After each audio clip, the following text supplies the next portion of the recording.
guys, welcome back to the channel. I'm Justin Davis from Drone Camps, and today I have something new from a company called Furibee. You're going to start seeing a lot of stuff coming from Furibee because they are the new guys on the block, and they're creating some really cool stuff. They're creating economically priced quads, little antennas, and also goggles. So kind of like Eachine, but actually a little cheaper and more economically priced. And you're going to get a very good quality out of this brand. Carbon fiber frames. You're going to get SP Racing F3 flight controller like on this one, and it also comes with a Spektrum receiver on here, so I can bind it right up to my Spektrum transmitter on DSMX 2 and go fly after the battery is charged. So nicest thing about it is the fact that it does come with this 2S battery. It's a 400 milliamp, and I get around 5 to 6 minutes flight time with this little JST connector on here. I already have these leads to charge on my charger, but it also comes with a little USB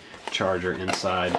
The coolest thing about it is that I did hook it up to clean flight, and I changed the rates inside here. I changed the rates pretty high to around 0.70, and it flipped a little faster, but you can make those even higher if you want to make it flip and roll quicker. Now you did notice that I broke one of the prop guards on it, but I did crash into a huge oak tree, straight into an oak tree, and I'll probably remove the rest of these because I don't really like to fly with prop guards.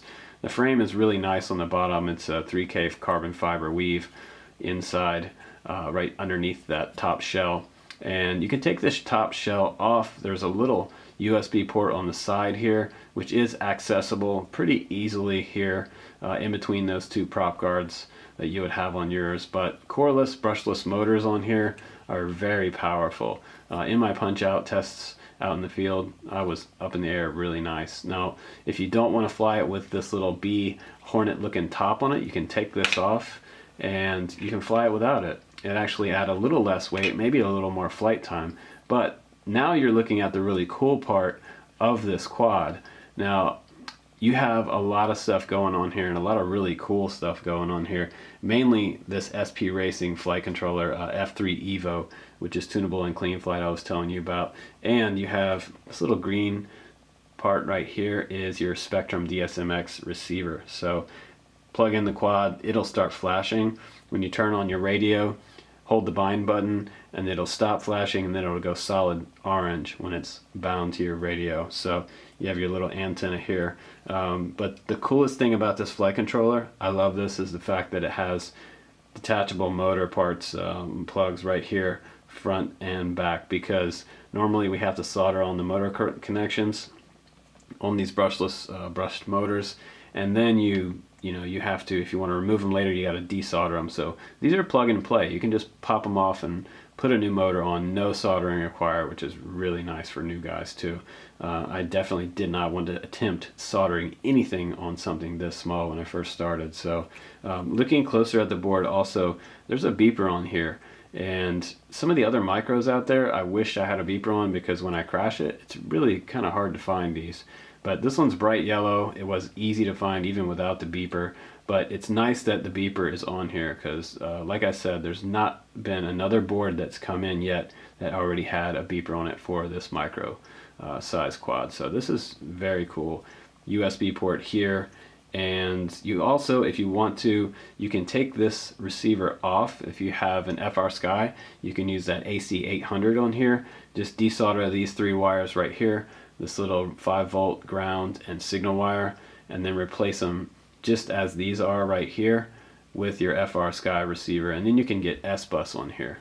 So it's very nice. It's RX serial on this port, and I'll show you in clean flight here in just a minute.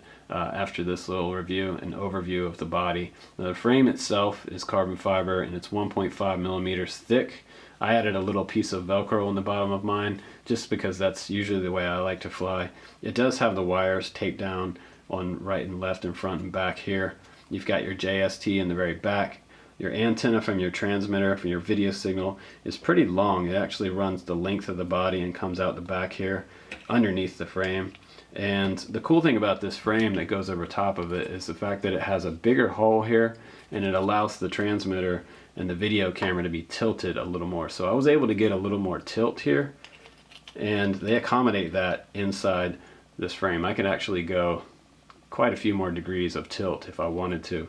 But like I said, with these little fisheye lenses, you don't need a whole lot of tilt with them, so that's kind of cool. I just use a little tiny piece of VHB under here.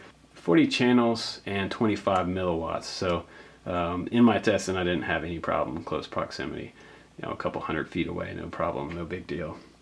Now let's go into clean flight, and let's show you some setup real quick so I can help you out with yours. If you have any problems with it, this video is going to be great for you because it's going to get you up in the air, and you might have some channels in your receiver that might be backwards in clean flight. So we're going to go into the transmitter. If you have your say your roll backwards, you can go in there and reverse the channel inside your radio, and then we'll show you in clean flight that it's working the right direction. I'll show you which directions the channels have to go.